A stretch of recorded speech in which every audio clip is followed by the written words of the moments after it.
Sabe o que realmente faz uma mudança pessoal acontecer de verdade, uma mudança que dura?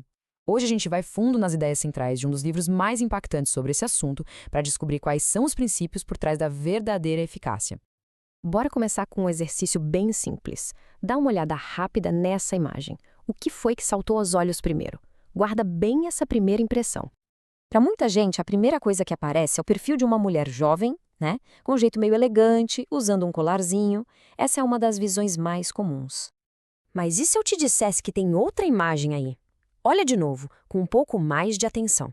Consegue ver agora uma senhora, talvez com um queixo mais proeminente, um nariz grande, um olhar meio cansado? É incrível, né? A mesma imagem, os mesmos traços e duas realidades completamente diferentes. Pois é, essa ilusão de ótica é muito mais do que um truquezinho visual. Ela serve para demonstrar uma verdade fundamental sobre nós.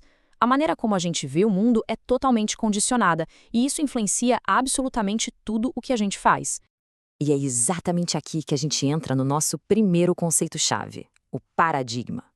Pensa no paradigma como se fossem os óculos que a gente usa para enxergar o mundo. E como a gente acabou de ver, às vezes esses óculos podem estar mostrando uma imagem bem distorcida. Basicamente, um paradigma é isso, um mapa mental. Mas atenção, ele não é o território real, é só uma representação dele.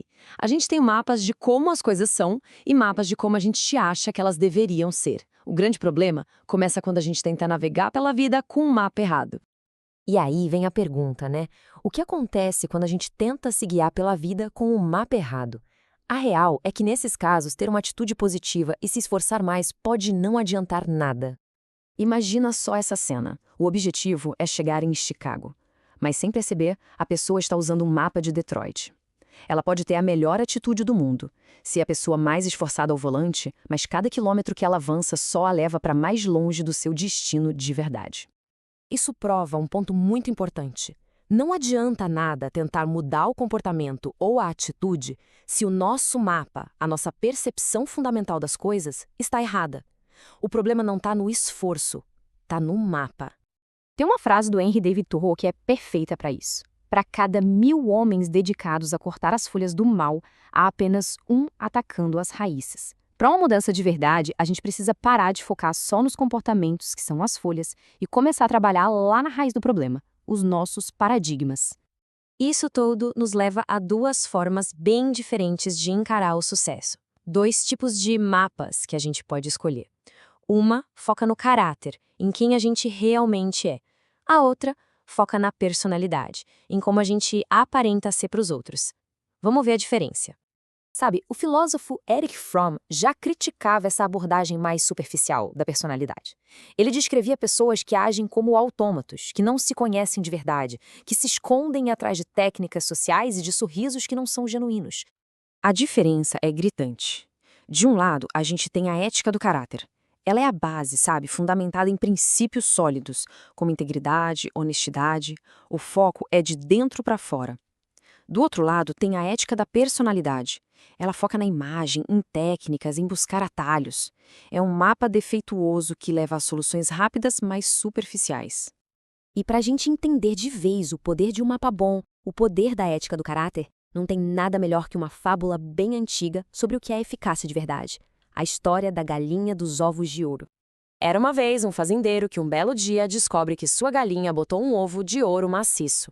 No dia seguinte, a mesma coisa. E de novo, e de novo. Ele fica podre de rico. Só que a riqueza trouxe junto a ganância. Ele ficou impaciente. Um ovo por dia era pouco. Aí ele teve uma ideia que na cabeça dele era genial. E se eu matar a galinha? Aí pego todos os ovos de uma vez só. O resultado, claro, é um desastre. Ele abre a galinha e... nada. Nenhum ovo. Na ânsia de ter tudo de uma vez, ele destruiu a própria fonte que gerava sua riqueza. Essa fábula nos ensina uma lição importantíssima sobre equilíbrio.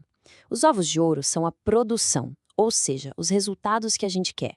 A galinha é a capacidade de produção, o ativo que gera esses resultados. A verdadeira eficácia só acontece quando a gente cuida dos dois. Ok, mas como é que a gente escolhe cuidar da galinha? Isso nos leva ao princípio mais fundamental de todos. A nossa capacidade de escolher a nossa própria resposta, não importa o que aconteça do lado de fora. A história de Viktor Frankl é um exemplo poderoso disso. Ele foi um psiquiatra que sobreviveu aos campos de concentração. E lá, no meio do sofrimento mais extremo que se pode imaginar, ele percebeu uma coisa profunda. Ele se deu conta de que seus captores podiam controlar o corpo dele, mas nunca, jamais poderiam controlar a resposta dele por dentro. E esse é um modelo da proatividade. Entre qualquer estímulo, aquilo que acontece com a gente e a nossa resposta, existe um espaço. Nesse espaço mora a nossa liberdade de escolher, de basear nossa resposta nos nossos valores e não só nas nossas emoções do momento. E quer saber uma coisa? A forma como a gente fala no dia a dia entrega tudo. A linguagem reativa é aquela que culpa as circunstâncias. Não posso fazer nada. Ele me tira do sério. Ela entrega o controle. Já a linguagem proativa assume a responsabilidade. Vamos ver as alternativas. Eu escolho fazer isso. Ela reflete esse poder de escolha. Então, o ponto central é este. A eficácia de verdade não começa com técnicas ou culpando os outros. Ela começa de dentro para fora, com a decisão consciente de que nós somos os autores da nossa própria história.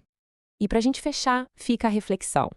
Se o jeito que a gente vê o problema é, na verdade, o problema, então talvez o primeiro passo não seja sair correndo para agir, mas sim parar e questionar. Qual é o mapa que está sendo usado para navegar na sua vida?